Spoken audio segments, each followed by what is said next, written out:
pengertian kullu bid'atin dhalalah. Setiap perkara bid'ah itu sesat. Ternyata enggak semuanya. Bahkan ada perkara bid'ah, kalau tidak terjadi, mungkin Islam akan punah. Contoh. Tapi sebelum saya kasih contoh, bapak-bapak mesti ngerti dulu bid'ah itu apa gitu. Alhamdulillah. Bid'ah itu yang paling gampang untuk mengenali secara bahasa. Kullu muhdatsah. Bid'ah itu setiap perkara yang muhdats. Muhdats itu baru. Alhamdulillah.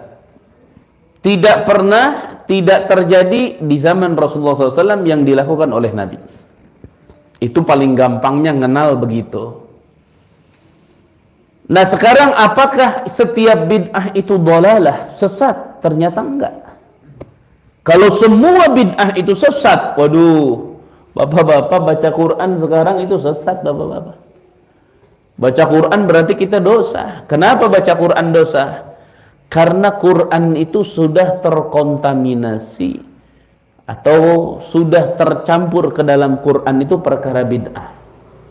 Mana contohnya perkara bid'ah? Perhatikan. Quran itu di zaman Nabi itu tidak ditulis. Tidak dikumpulkan full se-Quran. Akhirnya dikumpulkan dan dicetak. Itu bid'ah karena tidak ada di zaman Nabi. Kalau umpama itu dilawan, oh enggak bid'ah itu karena Nabi pernah menyuruh agar ditulis Al-Quran. Oke, kita sisihkan kemari. Ada perkara lagi yang bid'ah yang tidak dilakukan Nabi. Apa? Quran itu bahasa Arab di zaman Nabi tidak ada titiknya. Jadi ba, nun, ta, sa, jim, ha, kho, nggak ada titiknya.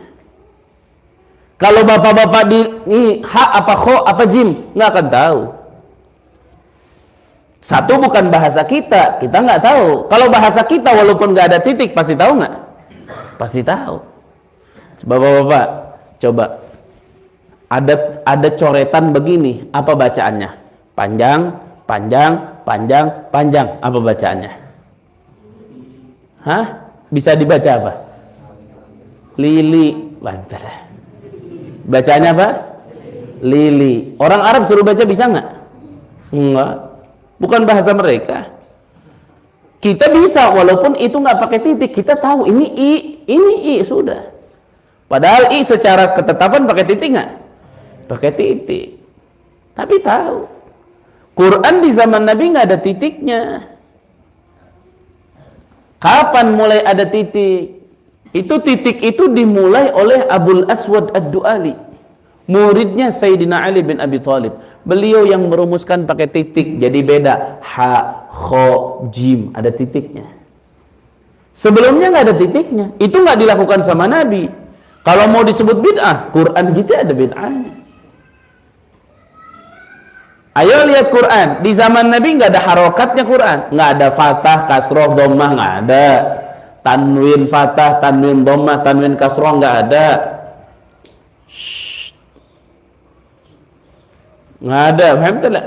Nggak ada tanwin, nggak ada fathah, nggak ada kasroh, nggak ada. Adanya kapan? Yang nyetusin siapa? Itu yang nyetusin Imam Ahmad Al-Khalil, gurunya Imam Sibawayh. Kalau anda ngaji nahwu, itu anda bakal kenal namanya Imam Sibawayh, Raisul Bisriyin. Itu Imam Sibawayh punya guru namanya Imam Ahmad Al-Khalil. Imam Ahmad Al-Khalil inilah yang mencetuskan harokat dalam Al-Quran. Akhirnya kita baca jadi gampang nggak? Jadi gampang. Wa nunazzilu minal Qur'ani ma huwa shifaa. Jadi gampang karena ada harokat. Muncul lagi tahun 244 kalau nggak salah atau 247, muncul lagi di situ yang mencetuskan ilmu tajwid. Namanya Abu Ubaidah Qasim bin Salam. Anda kalau hidup di zaman Nabi nggak tahu namanya ikhfa karena nggak ada ikhfa. Loh, terus mereka gimana tahu? Ya kan lidah mereka. Jadi ikhfa sudah kebaca begitu, izhar sudah begitu, idgham sudah begitu, udah emang lisan mereka. Dirumuskan 240 sekian, barulah lahir tuh rumusan. Ada idhar, idgham, ikhfa, iklab. Ada mad tabi'i, mad far'i, ada mad badal, ada mad badal. Mad apa? Iya, mad badal, mad silah tawilah, silah qasirah, lazim musaqal kalim, musaqal harfi, mad iwad, mad arid li sukun, mad 13 kurang lebih. Antara itu ada mad, ada tamkin, ada ini, ada ismam, ada imalah, ada semua dibahas. Itu yang mencetuskan Abu Ubaidah Qasim bin Salam yang pertama kali. Itu tidak dilakukan sama Nabi. Kalau kita mau bilang kullu bid'atin dolalah, setiap bid'ah dolalah, wah ngaco kalau begitu ngaji. Ya bisa kacau atuh. Makanya banyak orang terlalu dalam mengkaji kullu bid'atin dolalah, akhirnya mereka kurang memahami betul-betul tentang memilah dan memilih mana bid'atun hasanah atau bid'atun mahmudah, mana bid'atun sayyi'ah. Akhirnya sudah, pokoknya kullu bid'atin aja. Kalau zaman dulu kan masih rame di kampung-kampung hadis kullu bid'atin dolalah, rame. Sekarang udah nggak rame. Kenapa? Udah mulai melek orang sekarang. Ngaji itu oh begini, nggak boleh sembarangan, nggak boleh main pakai hawa nafsu, nggak boleh.